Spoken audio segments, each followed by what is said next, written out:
Alright guys, it's your favorite neighborhood STEM specialist. Hope you all are being safe out there.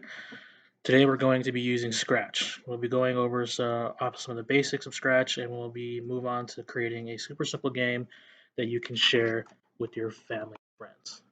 First thing you're going to want to do, okay, is you're going to want to go to scratch.mit.edu. Okay, once this loads up, you're going to see on the top, you're going to see the word Scratch in yellow directly on the top.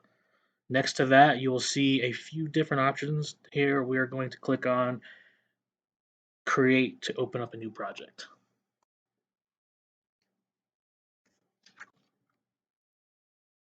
All right, then once this page loads, immediately you'll see a green box right here, okay, that says tutorial on the corner. Feel free to play that video and run through some of the other tutorials when we're finished here. Go ahead and close this green box for now. We do not need it. And on the left hand side over here, okay, right over here, you'll see all these different color circles, okay. These colored circles are the different categories of coding blocks you're going to be using with Scratch. One quick thing to mention, okay, right here in the middle, this little gray section, this space right here is where you'll drag and drop these programs for each sprite and background you will program. On the right side over here, you'll see a blank square with our little cat friend right here. Okay. Um, this little area is where you'll see your programs come to life as well as your backgrounds. On the bottom right here, these two sections is where your sprites and backgrounds live. This is important because you will use this section to navigate between your sprites, if you have multiple ones, and your backgrounds um, to edit and program them. In these sections, you also see these little circles down here at the bottom. If you hover over them, you have little menus.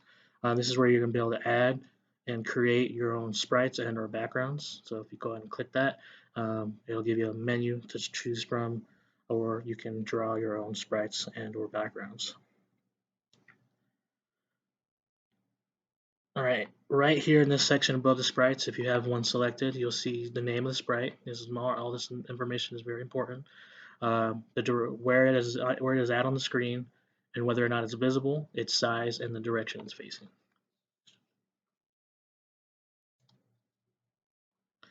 Okay, so what we're going to do now, all right, is we're going to jump into this creation of this game. So some of the basics you'll need to know is you'll need to learn how to use some of these motion blocks, and then the looks and sounds, events, and controls in order for you to be able to do this game. The first thing you're going to want to do is you're going to want to create a background for the game. So this game is going to be like a maze variety game where you're going to be able to have to navigate through a maze in order to complete a goal. All right. So the first thing you want to do is you want to actually draw that maze. So if you come over here to the side where it says backgrounds, click on that, and that's the thing selected. If you look over on the left and right side, again, each item or each sprite you click on is going to have its own set of programs, blocks that you can use to program everything, as well as an area or space for you to draw in. Okay. So we're going to do a super simple maze. We're going to just start here in the bottom left corner. We're going to go all the way across. Okay. We're going to increase the size because we want this to be a little thick so that we can see it on the screen. So once you draw it here, okay, go all the way across. This is going to be your baseline. Okay. Make sure it's straight. And then once you release, it will appear on the screen right here on the right. Okay. If you made a mistake, go ahead and grab the eraser and then erase a couple spots if you want in order to make a little opening for the Scratch character to get through.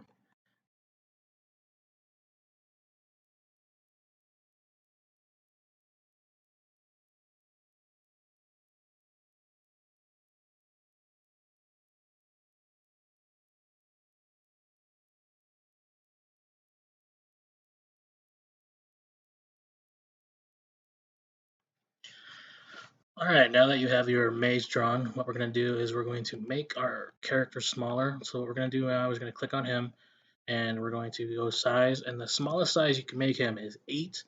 The largest size is 735. Obviously, we don't need him to be that large. Okay, we just need him to be able to fit within side of the maze that we created. So we need to make him a little bit smaller. So we're going to go down. We're going to look at what it looks like. and that looks about a good size. So right here, we're gonna have to redraw this line, it looks like, because it looks like he fits everywhere else. Maybe not here. So let's go ahead and make him just a little bit smaller. We'll go about, let's go 35. Okay. So let's see if he fits here. Nope, but he fits everywhere else, which is what we want him to do. Go through. All right. So we're going to put him in this little corner right here. So what we're going to do is we're going to go back to our background and we're going to erase this line. Okay, line's gone. Then we're going to draw a new line just a little bit above where that old one was. All right, he fits. All right, so what we're going to do now is we're going to create the buttons for him to go left and right, and so that he is moving through the maze. So what we're going to do first is we're going to go to our events right here, and we want to use one space. We're going to change the space to the arrow keys here in just a moment. So we're going to do when right arrow. Okay, we want them to go to motion. We're going to go point in direction because we want them to go in a specific direction, and to the right is 90 degrees. Okay, so we're going to keep that at 90. Then we're going to move forward 10 steps. So that's 10 little steps for him. So he's basically kind of jumping through when he's moving stuff. So in order for us to make this work, we're going to right click this and we're going to duplicate this. We're going to do this for all 4 of the directional keys. So we're going to change this to the left arrow, okay, and we're going to point in the opposite direction, which is negative 90 degrees, or if you're like me, you know 270 degrees. So we're going to go ahead and move him this way. So he's looking that way, that way. So what we're going to do is, so we want him to kind of change direction left and right at least when he's going any specific direction. So for these left and right keys, what we're going to go to is we're going to go to looks. We're going to go to switch costume to. So I want this costume to go to number 3 for this one to make him look like he's looking left. And then for costume number 1 to make him look like he's looking to the right. Okay. So we're going to go ahead and try that out. Look, oh, he's looking both ways now. Cool. So the next thing we're going to do is we're going to do the up and down arrow keys. So we're going to just do right click, duplicate. We're going to move this down here. We don't need this costume part anymore, so we're just going to move that out of the way. And we want this to go up. So we're going to change this to the up arrow. And so up arrow is 0. Okay.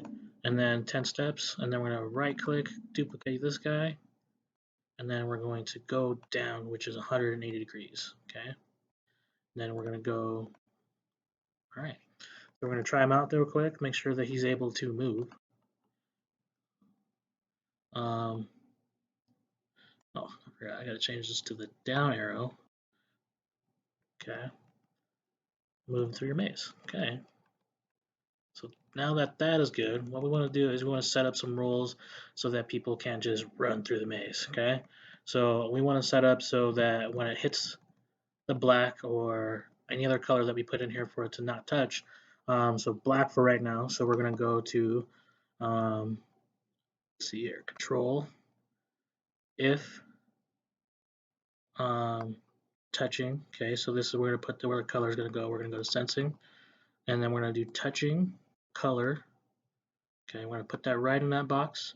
We're going to click on this color, and instead of going through and looking for everything, we're just going to click on the color we want, which is black. Okay. Then we want it to go back to this position that it's at right now. So what we're going to go to motion, and we're going to go to X to negative 211 and negative 157 because that's where he's at right now. And if you look at your character on the X and Y plane right here, that's exactly where he's at. So if you have him in the spot that you want to return to, it's going to be easy as dropping that block in. If you don't have him where you want, you're going to want to move him, or if you know the position, the X and Y coordinates, by all means, enter it manually. Okay, so we want this to happen all the time. So what we're going to do is we're going to go to Control, okay, and we're going to put the forever command around this because we want this to happen all the time. Okay, so right now this doesn't have an action for it to start. So what we're going to do is we're going to go to Events, and we're going to put when this is clicked. So you're going to have to click this little green Go button to start most of your games. So you're going to have to go ahead and click that. So once we click this, this becomes an active thing. And whenever we touch a black part, okay, he goes back to the spot. Okay. So as you saw right there, we may have to make him a little bit smaller in order for him to fit through all this. Or we can go through and erase some of the stuff. I think making him smaller makes our life a little easier. So let's go ahead and make this 25. And we're able to move through this location here, which is where the same one where we're going to be finishing out on the opposite end. Okay, so you can't jump over, you can't go through, and every time you touch the black, it goes to the beginning. Okay, so it's a good little rule there. We're going to click stop while we're doing this, and then we want to make an end game. So what basically we want, obviously the game is going through the score through the maze, and then we want to put something here in order for the character to react, either go to a new page or to finish the game. Okay, so we're gonna just finish the game. We're not gonna go too in depth with creating a more advanced game. This is gonna be a quick, simple game. Again, just draw your maze, and then however you want to start or end is up to you. Okay, so we're gonna add another sprite here. However, we're gonna go through here, and we're gonna find a quick little. We'll choose the ball. Okay, and then we're gonna put the ball over here. We're gonna make it smaller because we don't need it that big. Okay, so we're gonna make it 50, and it needs to fit right there. Okay, so basically what we're gonna do is we're gonna do the same thing we did if when this is touching, but instead we're gonna do for sprite number 2 the ball. Okay, so we're gonna go down to if our if statements right here. If touching, we're gonna put it again right here inside of this forever command, and we're gonna go to sensing, and we're gonna say when touching. Instead of using mouse pointer, we're gonna say ball. Okay, and we're going to get it to say some stuff for us. We're going to say, yay,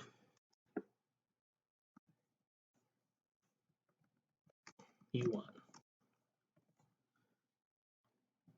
Okay, so with that being said, we're going to go ahead and give this game a start and see if that works. So we're going to go ahead and push play. We're going to go through the maze. Okay, there's no cheating here. Go through.